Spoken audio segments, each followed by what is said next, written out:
Assalamu alaikum everyone and welcome to the podcast. I'm Sukaina Takim. I'm a psychologist and a mental health advocate, a mom of three, and I will be your host for this podcast series, Crucial Conversations. Today we have with us Sister Desin Sharif, and we will be discussing the power of positive parenting. So welcome. Thank you so much, Sukaina. My name is Desin Sharif. I am the Deputy Principal at the Boys Primary of Al Muntazir Islamic International School. And I'm also a mother of two. And I'm also a certified child and adolescent counselor. Okay, wonderful. I'm sure we'll have a great conversation today. Okay, to dive in, the power of positive parenting. So when I look at parenting, I think it's one of the most challenging jobs that we have. I tend to refer to children as a rewarding challenge. They're really rewarding, but they're also very challenging to bring up Absolutely. as good human beings, content human beings. Where does positive parenting play this role when we are trying to make sure our children grow up to be good human beings? Okay, when it comes to defining positive parenting, we define as a way that there is a relationship between a parent and a child, and the bond comes out of positive reinforcement, communication, having set discipline standards, and basically it's all about how the relationship manifests into your relationship. Right. Okay. Yeah. So it's kind of a combination of making sure you're able to communicate with your child. Yes. Set discipline boundaries. And the child knowing all of this. It's not one-sided. It's not one-sided. It's a two-way communication. Okay. And that's why we talk about it as a bond and not just one person leading the way. And if you talk about leaders and bosses, I think this is where the differentiation comes. As parents, we are supposed to be the lighthouse for them, where they look to us to guide them towards the right path. Okay. Yes. Yeah. All right. And how do you feel, over the years, over the past few decades, maybe the way we were parented or our grandparents were parenting, how has that changed for the way we want the parenting to be for the children of today? Has technology or social media played a huge role in how we are parenting today? I think one of the biggest difference that has come across is the number of people parenting as well. Before, we were not just parented by our parents. There were lots of other people who were parenting us as well. So if our parents who were busy with many children, at that time the busyness came from having lots of siblings. So even your elder sibling, your uncle, your grandmother, because we were all living in a tight-knit society, anybody could come up and tell you to do the right thing. The parenting was it. Maybe not necessarily in a good way, which is what we have been able to step back from here now, because everybody knows their boundaries, what to speak to somebody, what not to speak to somebody. But there, a village raised the child. Right. Now, singular. Yeah. Neutral families raise a child. And when the child is raised by only two parents, then the responsibility of the entire upbringing is on two people. So that is a big change. What technology has done is that it has created a sort of absence of the mind from the families, because the bodies are present, yes, but the minds are absent from the families. So when it comes to communication, we are now at a point where if I want to communicate with my child, I probably WhatsApp. Yes, because I'll get them faster. And if I shout, they probably won't reply on me. Right? If I call them, they probably won't even hear me. But probably WhatsApp call them now. Yes. So that's the difference between now and then. So the change is very different, and we have to step up with the time. We have to take this responsibility. We can't say I was raised like this, so you must be raised like this. Okay. Yeah. One thing that has come up is that people in the past used to spank, physically hit, to get discipline sorted.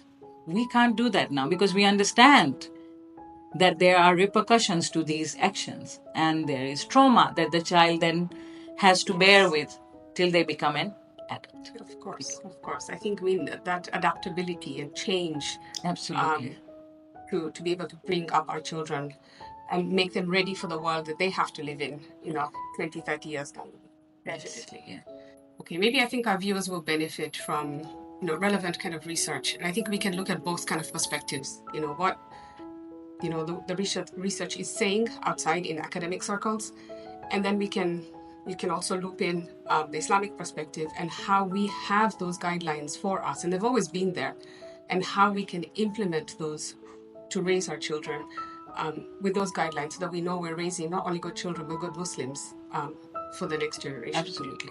So the research is very clear, and what's good about research is that it changes according to time, and just like what our imams have said, raise your children according to their time. So research moves with time, but one fundamental aspect that comes through is the age. You parent according to age. So when your child is between 0 to 7, because the child has an absorbent mind, they will look at you and they will do what you do. Agreed. They will not do what you say, they will do what you do. And so you do not tell the child or discipline the child until they're age 7. You play with them, you model behavior. And that links with what the Holy Prophet has said so many years ago, that children ages 0 to 7, parenting to them means playing with them. You nurture them. You act as if you want them to behave as adults. So they'll look at you. Then the research says between 7 to 14, children now need guidance because their brains are so, they're looking for their limits. So when you talk about a child who is 7 years old and until the age of 14, what they're trying to find is, what's my limit? How far can I go? How far can I jump? How far can I irritate someone? How far can I maybe take a risk? Yes. And during this time, it is when you are supposed to discipline the child, find routines, give them a timetable, tell them what is right, what is wrong, where to speak up, where to be quiet. Learn that there is a difference between places. What are your safe spaces? What are your, like public spaces? What are your private places? This is the time. And then when they become 14 plus, when they hit the adolescence properly, that is when you advise them, because you've done such a good job between 7 to 14 by telling them what to do, by guiding them what to do. But now you're just advising them. I saw that you did this. I think that would be better, but I'll leave it upon you. Now, we've all known that if you tell a adolescent anything, if you tell a teenager anything, they will rebel. But if you say, maybe you should do that, they will sit and think. So I think it's all about parenting for different ages. And that's what the research is saying, is that you can't use the same parenting method throughout the lifetime of a child. It has to change according to their ages. Yes. Yeah. And now there's a lot of talk about conscious parenting. And I think this is a very vital point. Conscious parenting means you're monitoring yourself rather than your child. It means what's coming out of your mouth is consciously coming out of it. So if you're going to say something to your child, then you should know what the impact of this message is going to be. And if you said something by mistake, then you should learn to apologize for that as well. So this is all about conscious parenting, positive parenting. It's not about becoming your child's friend. I think that's where we have a bit of a conflict. Yes. Yeah. So we are not the child's friend. They don't need a friend. They have enough friends. They have an entire social media life and they have their school life and it's all going on. Yeah. You don't have to become your child's friend. You have to become your child's guide. They are looking to you to tell them what is right. Even if they are looking at you with disdain or hatred even sometimes because you didn't let them go to a party or a sleepover because you didn't think it was safe for them. Yeah. They are still looking at you to guide them. So don't become their friend. Don't give in just because they'll hate you. They won't. They need the guidance. What's not helping is by shouting and nagging at them at the time when help is required. Yeah.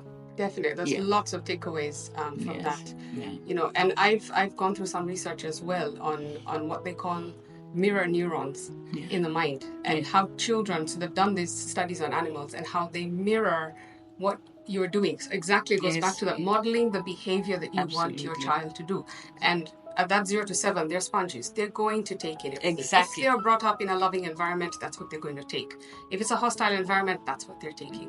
And you know, that 7 to 14 is when the structure is required. Exactly. You know, you need to know you're the parent. Yes. And that is the child. Yes. And then of course 14 onwards is that guidance. And I totally agree with the teenagers. And when you kind of give them that ability to make a choice, Absolutely. it empowers them.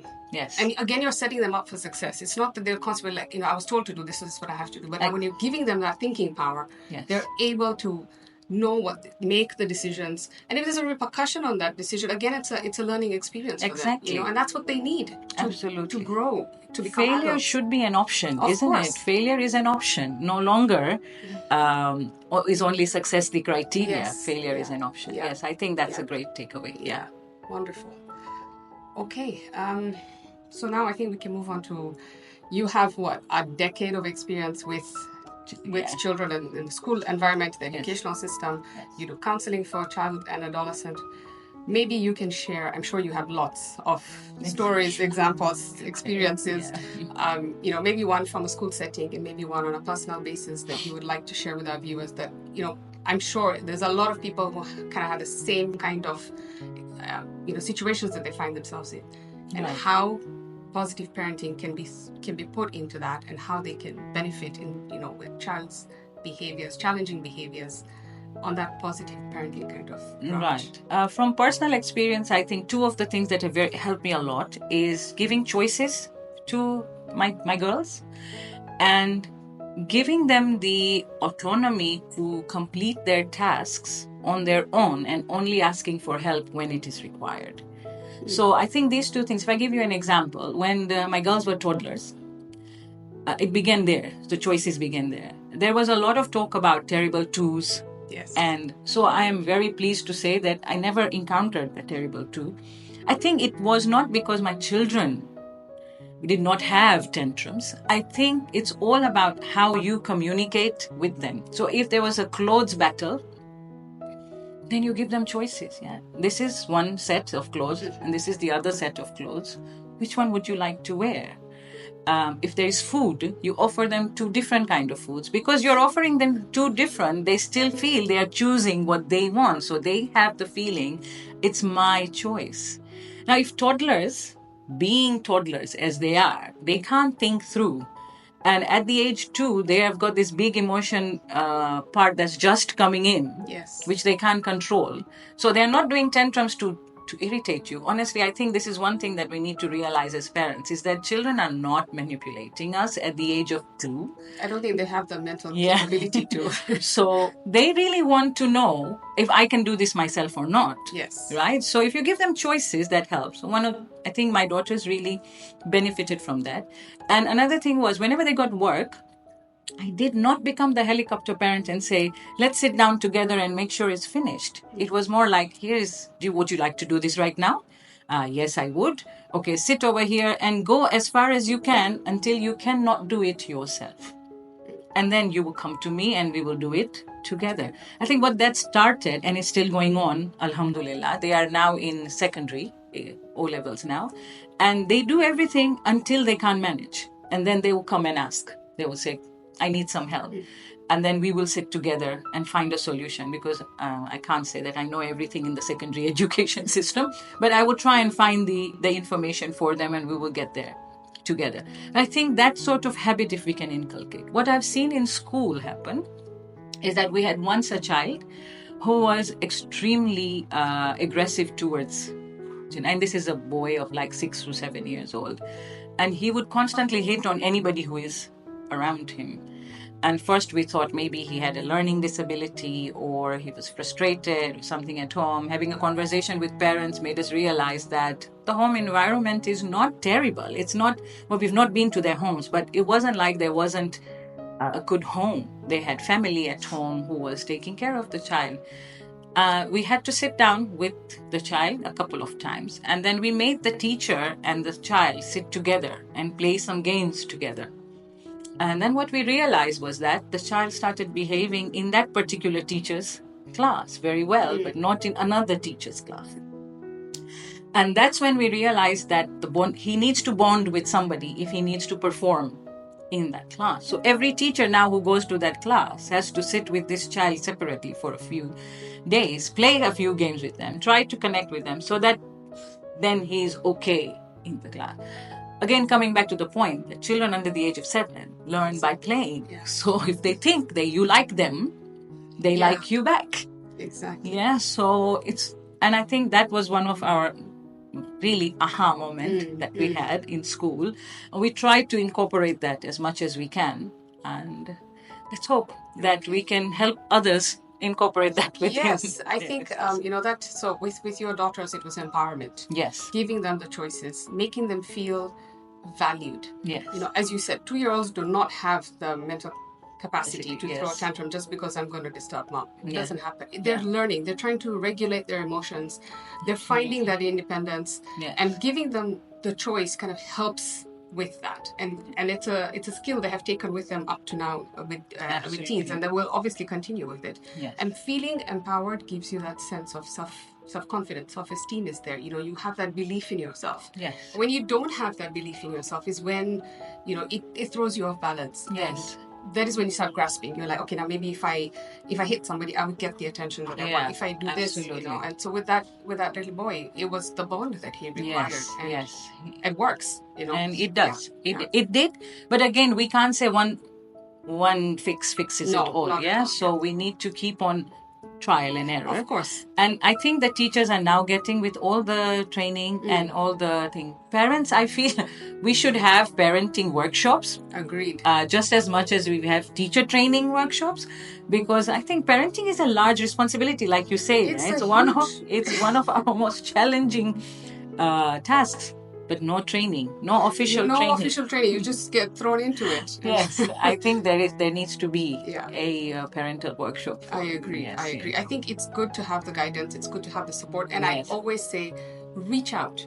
Yes. Reach out to people who have a bit of experience, who have a bit of academic training on parenting or teachers, and there's no harm, and there's nothing wrong with seeking out help. Absolutely. As long as we're able to support each other, create that supportive environment for our community, and our cities, for the larger environment, so that we know, okay, we're having a struggle here. Whom can we, who's our backup? Who's our support system? Yeah. I think that's very much required. Absolutely. Tahseen, I think I want to discuss working parents. Comes with huge responsibilities, comes with constantly having to play the different roles. And I think with that, as kind of an offshoot, is parental guilt. So I recently started working on a freelance, and I find that I'm out of the house a little bit, and then I feel, although I don't have to, I feel I need to compensate because I've always been home, and now I'm not home as much. So I feel I need to compensate with my children just because I'm feeling guilty that I've left them. They've come from school, they're tired, and I've had to rush out, and I'll be back in an hour and a half, and they have to kind of figure themselves out, maybe do the homework, and then I feel really guilty.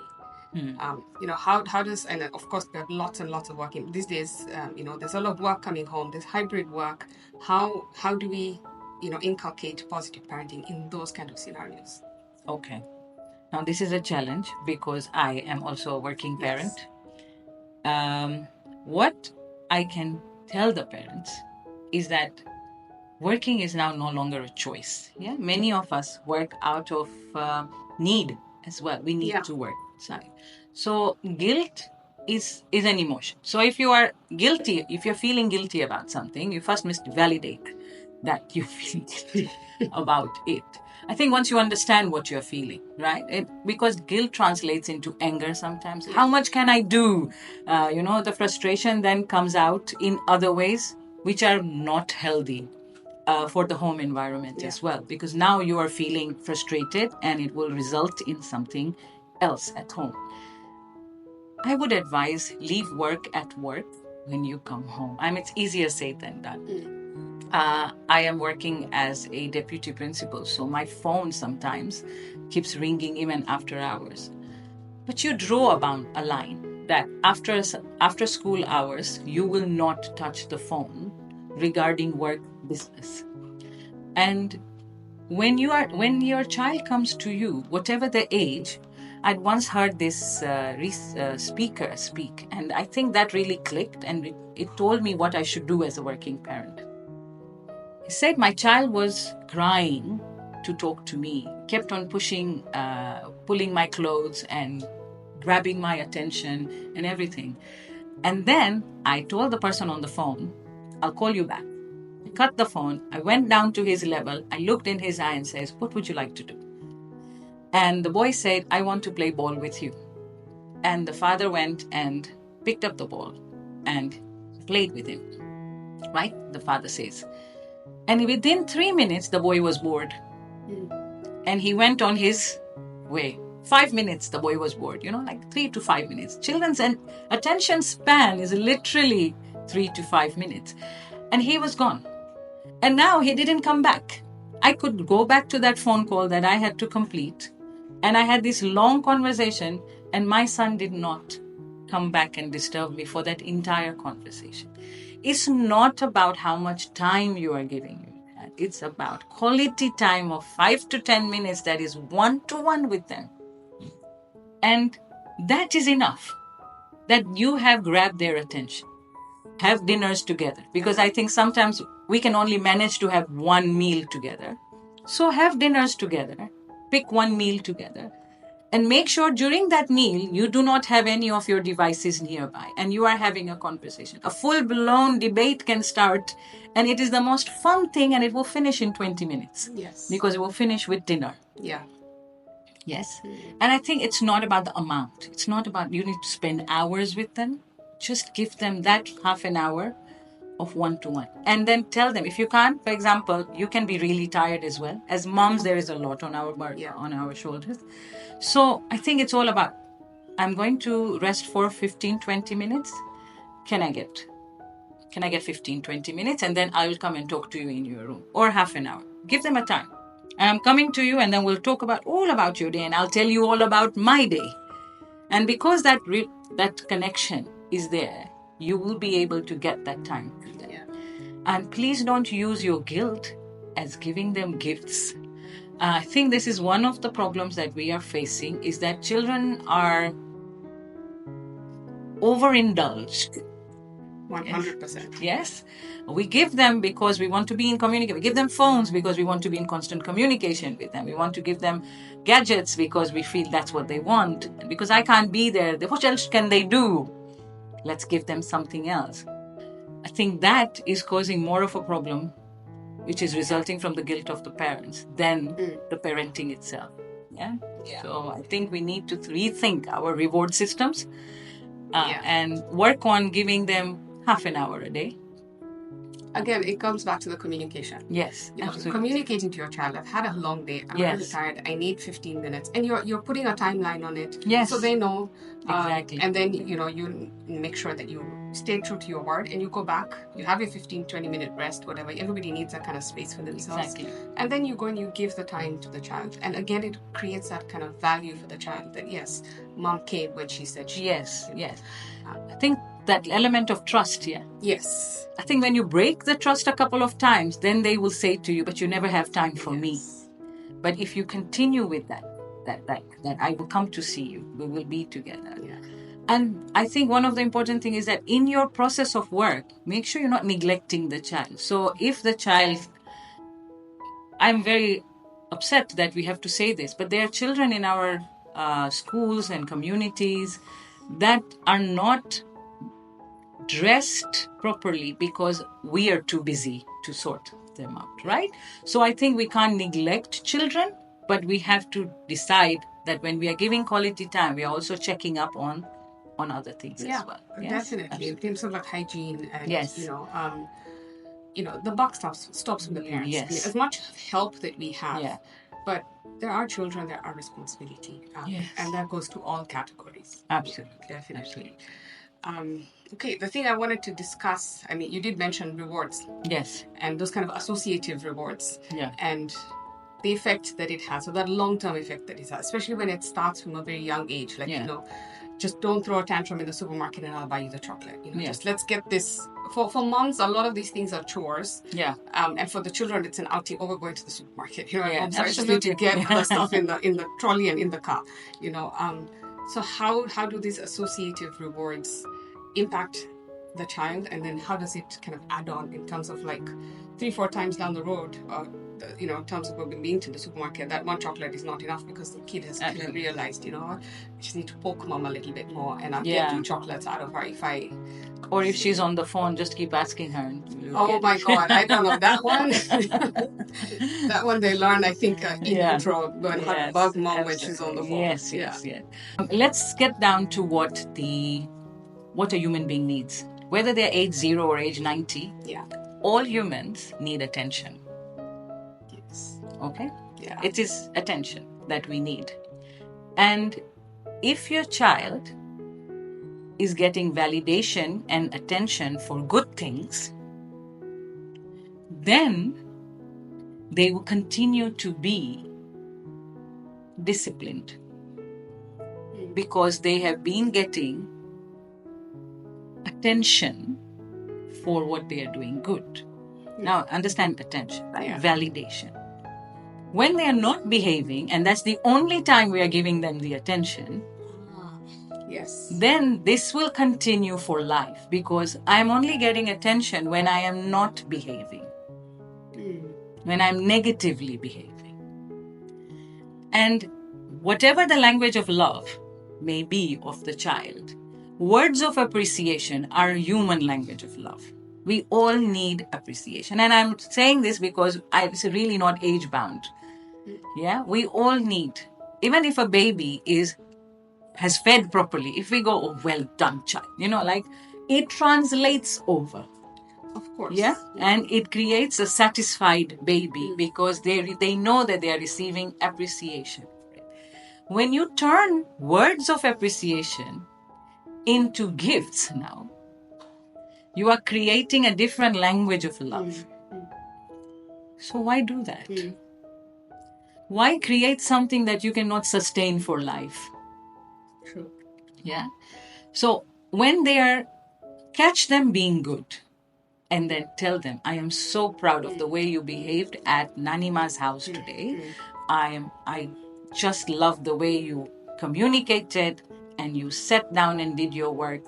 So proud of you. And that's the end of it. I will give you a chocolate is not a requirement. Yes. If the first time you don't give them something, then it will not continue. So you go to the supermarket, says from before in the car, oh, are you excited? We are going to buy groceries. And this is what we are going to buy. From before, which cereal do you want? Did you want this one or this one? Is there anything you want to add in this list before we go to the supermarket? Yes, no. We are at the supermarket. Well, this is not on our list. Maybe next time when we are making a list, we'll put it down. And we are off that thing. What I do recommend is a weekly family reward. Okay. Ice cream on a Sunday night. We are going to go for ice cream on a Sunday night, and that's what we are going to. Yes? We are going to, in the afternoon on Sunday or Saturday or whatever, one weekly family reward. It is not now because we behaved well. It's because this is our time to be together. And this becomes a ritual. And I'm very happy to say that this is a ritual in our house as well, that every Sunday is not related to how well they behaved or how good they were. It is just something that is a ritual now. And it's something we all look forward to. That on Sunday, come 9 o'clock, we'll go out for a round, we'll take an ice cream, and we'll come back home. And that is something that is a family thing now. And a family ritual has its own value. Definitely. It's not a reward system. When you turn something that is valued into a reward and then it's expected, then it's not sustainable anymore.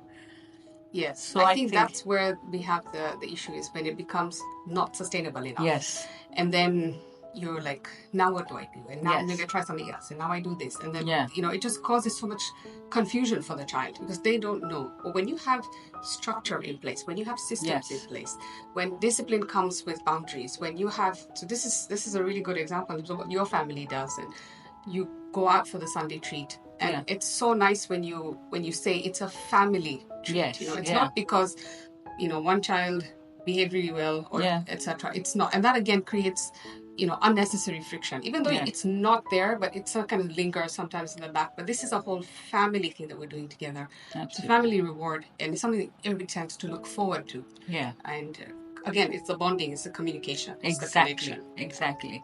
One thing that comes to mind is that when we are giving rewards for performing well at school, I really appreciate when we don't make it a big reward or a regular reward. Sometimes I think surprises are nice. Oh, yeah. Yeah. So if your child got 100, they're not expecting to get a reward. But because they didn't get a reward the last time they got 100 maybe. But now all of a sudden you say, here's like, you know what? I got you this because you did really well. That's a nice surprise. I think putting expectations is important. And I think one of the expectations that we can put is that I expect you to get good grades. Not because I'm paying your school fees. Yeah. It's because consistency and effort shows rewards in your life. So if you put in consistent effort, you will get the results. If you don't get the result, it means you did not put consistent effort. And then the conversation goes is that, okay, you didn't get an A this time, but I saw that the effort you made was visible. So I appreciate the effort more than the result. Yeah. And I think these conversations are very important. I will give you a PS5 because you will get all A's. This is not a healthy system because when they become adults, nobody's giving them anything. And I think there was a nice meme the other day that when they lied to us when they say that you can do whatever you want when you are an adult. No, it's whatever you can afford. That's what you will do. Exactly. As an adult. Exactly. Yeah. So if you can't afford it, then nobody's coming to give it to you. And then it has kind of created a habit for the child. Yes, exactly. And then they, again, as adults, then again, there's that confusion because they just don't know. Yeah. So I think expectations and then looking at the effort. And even if they got a C, but you saw that the child made an effort. Yeah. And progress above perfection. Right? Agreed. So progress. If they have shown even 5% of progress, you did really well. You got 5%. And that kind of motivates them. Yes, when absolutely. they see that their effort is being appreciated, it's not like, I didn't get the A and now mom is going to be like so upset, etc. But when she's appreciative, it'd be like, okay, you know what, maybe I can change my study habit. I can try this, I can attempt that. And, it pushes the child. Absolutely. Yeah. Absolutely. Great. Okay. So, those are great takeaways. It's been a great discussion with you, Tahseen. I think I've learned a lot. We have discussed the need for consistency and how consistency is key. Bonding with the child from the get-go. And I think positive parenting starts not when the child is born, but in that process of when you're planning to start a family. And, I think these discussions are needed at that time, in the beginning of when you're starting the parenting journey. Absolutely. So that you know what you're getting yourself into and how you want to parent your child, So consistency, being knowledgeable, read up on stuff like this, know what you want, use the Islamic perspective. I think what we have from our prophets and our imams are such, true, tried, tested guidance that we have. And if we just stick within those kind of boundaries, we're good to go. Things like being present, communication, consistency, empowerment, and all of these kind of set them up for success. And that's ultimately what we want from our children, right? That they go into the world happy, healthy, content, good human beings, good Muslims, and they can do better for their generations to come and for the environment and for people around them. Absolutely. Yeah. So maybe one kind of key takeaway for all our parents. I mean, whatever age our parents are, whatever age the children are, as parenting is lifelong, right? Absolutely. Maybe kind of one key takeaway for them to kind of hold on to and say, okay, you know what, this is where we're going to start from with our journey on positive or conscious parenting? I think one of the key takeaways for parents, I think, is to understand that parenting is not controlling. It is essentially to guide. And that you have been given a chance to raise the next era of humanity, which will bring their own set of changes. And because the future is so uncertain, we don't know where we are going, what kind of jobs there will be available. With the technology and AI really advancing at the level that it is, we are very uncertain of our place in the future. We need to raise children who are critical thinkers and who are able to adapt with the future, right? And I think that is the key point, is that you have to raise a child who can adapt. If your child is not able to adapt to situations which are simple, then it will be very difficult for them to adapt later on. So flexibility comes from independence, from learning to take risks, from failing. And I think if we can allow them to fail and rise again, then we will have achieved one of the major focus of parenting. Wow. Yes. Wow. That was deep and insightful. Thank you so much. And whilst I was doing my my research on positive parenting, and I came across this quote, and I have used it a few times actually, and it says, behind every child who believes in themselves is a parent who believed in them first. Yes. And that, I think, just encapsulates exactly what we've been discussing. You need to believe in your child. You need to give your child that belief in themselves. Absolutely. Wonderful. Okay. Thank you very much. Thank you so much for inviting me, and thank you to Crucial Conversations. I really appreciate being here, sharing this time with you. Sukaina, you have been amazing. It's been great, and thank you everybody for listening, for viewing in. I hope you've all found the topic to be engaging, insightful, and this is it's such a vast topic, and I don't think we can ever stop a conversation on positive parenting. And it's been wonderful having this chat with you, Tahseen. It's been great. So much. Thank you, everybody. Thanks a lot.